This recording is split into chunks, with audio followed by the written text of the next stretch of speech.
beautiful commercial in the end. It's all Lol. All right. Is there anything else we want to talk about before we wrap up this short drunk tank this week? Well, I was hoping in my discussion of fuel, you missed a segue there, Gus. Power plants. That you were going to talk about thorium. Yeah, I really want to talk about thorium, but I've got a lot to say about that. You maybe were I'll so talk about it in the new you were year. so psyched about that article on the plane. I'm going to be talking about this for the next year, I think. You think so? Yeah. He's on a thorium kick. I may quit and go back to school to become a thorium engineer. Yeah, that'd be pretty cool. Probably be worth it. You'll move to China where they're farming China it. or India. I hear there is a new civilization. Which is funny game because coming out. it really could be, if you need an excuse for another world war, thorium. That sounds like something like straight out of like Command and Conquer. Yeah. Thorium. Like the thorium wars. Desirinium. Well, I didn't even realize thorium was real. I mine it in WoW all the time. I'm like, holy shit, that's real. Do you know what the stuff is in Avatar they're trying to get? Hey. Okay, look. It's in the No, freaking it's commercial. okay. I don't No, care. no, Hit it, Jack. No, Tell no, him. hey, Tell no, him. no, Tell him. no. Yeah. No. There's way too many It's one Avatar more. spoilers out Go there. ahead. I'm One saying more. the name of it, not how they're it's doing not a it. spoiler. You're It's not saying it. Don't Okay. say it. Go ahead, say There's it. so many people that haven't seen the movie yet because Oh, people like me my who are waiting to see it on a big screen. Yeah, I can't even see it yet. Knowing the name of the thing they're trying to get will not affect at all the movie. I don't want to know anything about it. I don't want to go in with Hey, Bernie. Do you know there's blue people in it? You know why? Jack, no means no. When I hear the name of it in the movie, I don't want to think about you going, oh, the name is Rockatorium or something like that. That's funny. That's the name of it. You nailed it. By the way, I'm copywriting Rockatorium. To me, like everything that I've seen of Avatar, Spaceshipian. like all the creatures and stuff, kind of remind me of all the creatures out of Fred Flintstone. I just said that, and Ben sent me a spoiler for Avatar and AIM. I just looked at it. Right after I said that, Ben sent me a fucking spoiler for Avatar. That's awesome. How nice. I think people just want to say that they've seen it, and they want to prove that they've seen it by telling you something about it that they don't think will ruin it, but I don't want to know anything about it. Okay. There's very few event movies. Of all the movies, The only thing. to like throw that down on, this seems like a silly movie to do that on. Well, I think the fact was like they were advertising this was a game changer. Like this movie's going to change the future of filmmaking, and that's what kind of ruined the movie for me. I was expecting something huge, and it's a good movie. But Honest to God, weren't you past that by the time you saw it? I mean, I think maybe I just got bored of it. I think that maybe they did a lot for like the technology wise, like Yeah. on the creation side versus the entertainment side. But like, if that makes sense. I mean, like you say, $500 million movie, and then I'm like, it looks like a Pixar movie. I think they developed a lot of like new camera technologies and like 3D workflows that were impossible before, and I think they've streamlined the process a lot and made it a lot easier. Look who's kissing Cameron's ass over Yeah. here. What's the story here? Were you a big Abyss fan? Yeah, I was a huge Abyss fan. I hear that Cameron's making a thorium documentary soon. So Gus wants We're still in talks. Gus found out about this mineral called thorium. Spoiler that can apparently be used instead of uranium to fuel nuclear power plants. So if you want to go read about it, I'm sure Gus will have a lot to say about it on the next podcast. It's not to fuel like existing nuclear plants. It's to make a new type of nuclear power plant. That's much more efficient. Much more efficient, much cheaper, and much safer. Yes. I think we should just put a leash on the sun. Pull it closer when it's cold. Call it the IMAX Sun Experience. Get up in its grill. Why not? The thing I like about solar energy is when you do it, you're done. That's it. I mean, if the sun goes out, fuck it, we're dead anyway. You know? Who cares? Hey, what's up with all the snow in Northeast? What's going on there? I don't know. Snow. Yeah, right? I mean, People getting trapped. Tim League from the Alamo Draft House is trapped up in New York City for like 3 extra days. Wow. Trapped. I'm sure it's not as dire as it sounds. Well, I mean, like, if you have to go book another hotel and you have to get all your, if you're not prepared for it, you could be screwed. He'll have to order some room service at the Ritz-Carlton. Yeah. Poor baby. Yeah. Poor Tim. Basically, what we're saying is Tim League is dead.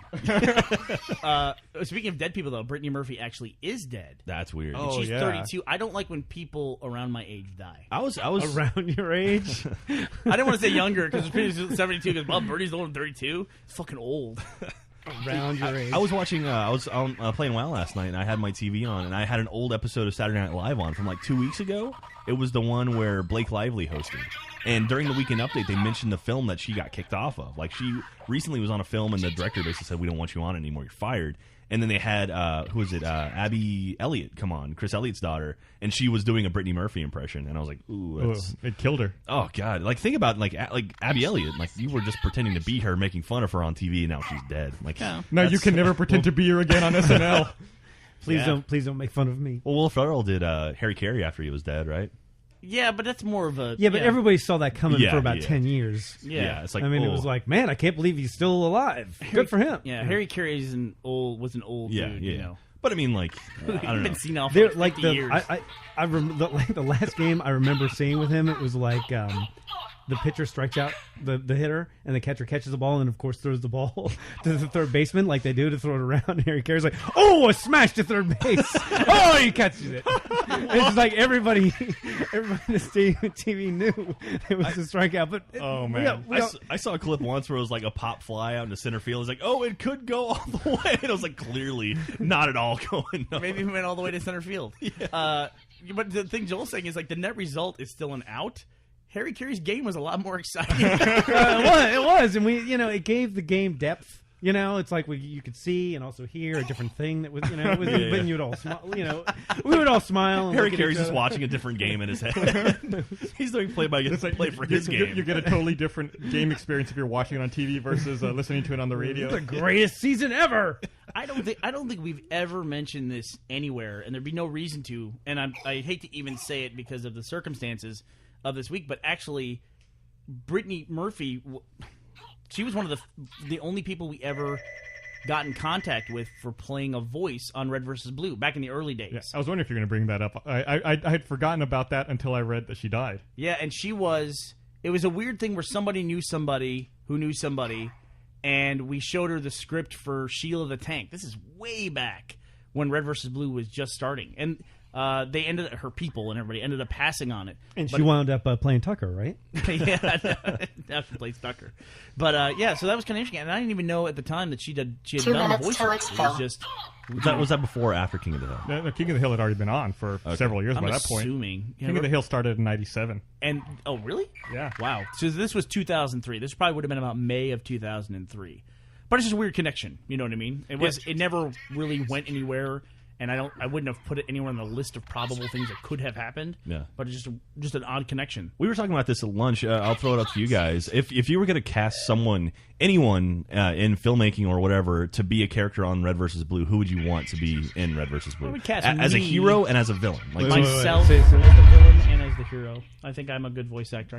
You could do him. You have the range. Like who would you want to get on the show to come on? Just like even like a guest stint or even like a season or something. Hit us, Joel. James Earl Jones. No, that'd be great. What? Yes, James Earl Jones, man. I was saying it'd be funny to get like Jeremy Irons, but No. have him be like a tank. Y'all are approaching this totally wrong.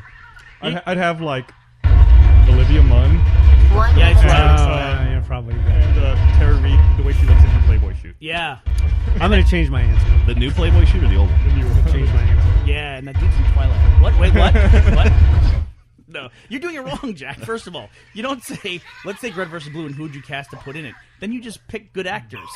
That's not it's like, who would you want to put on Lost? It's like, how about the Pope? Awesome. You know?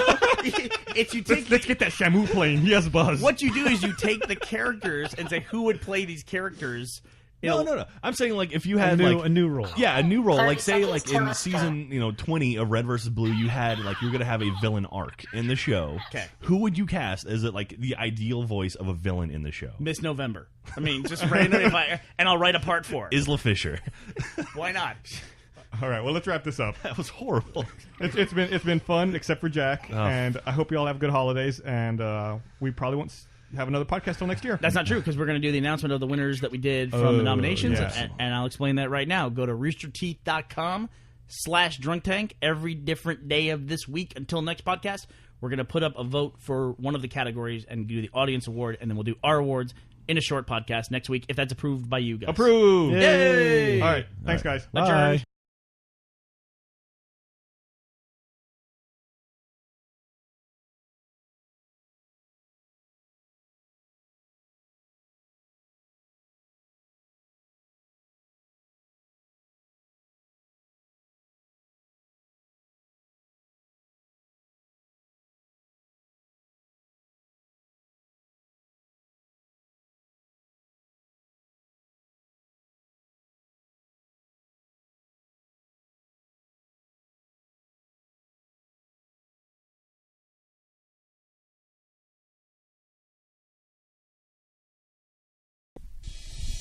It's the Drunk Tank Podcast, check what I'm saying. Gonna learn all about what the crew's been playing. We got Jeffy Jeff and Gus on the mic. And don't forget Bernie and that one British guy. What will they be talking about?